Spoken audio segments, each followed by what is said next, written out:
Hi there everyone, Lenique here.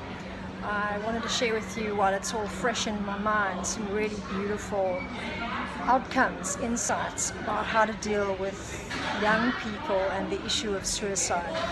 I've been at this Ireland Association of Process-Oriented Psychology Conference in Dublin, and tonight's open forum discussion was for professionals, experts who deal with the issue of depression, suicide as counsellors or service providers, came to talk to us about the prevalence of it. There's a community called Travellers here in Dublin that have been marginalised, and it's really a difficult issue in the community and definitely has been on the rise for a long time now, teen suicide. And we came up with some really interesting insights that I thought would be worth sharing. So if you yourself are a parent, or if you are struggling with this issue in your life, I think it's really important to know that there are people that really understand the complexity of what's going on when we don't want to be alive in life, and when we feel very deep and dark feelings. We need to be careful not to judge them so much in ourselves and or in other people, and actually start to find a way to talk about them if possible, or even to be with them in the presence of someone else that might be able to accept that and help us deal with it. So really being able to make a space for vulnerability in our communities, in our families, in our discussions. You know, if you're a parent, it's important to open up that discussion with kids and to allow them the interaction around the struggles, the suffering, the difficulty of life, and really the vulnerability we all feel. Especially for young men, this is one of the questions I raised.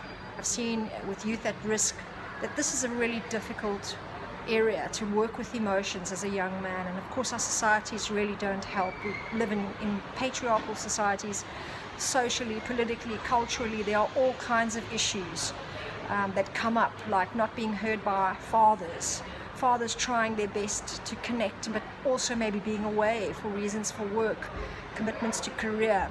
We have the whole concept of being weak as a man when you talk about your difficulties or your feelings. We need to shift these things, make a space for the vulnerability to appear in men and in women, but also to recognize that suicide is on the increase for young women, and that there are issues there that we need to open out into and start to understand more deeply.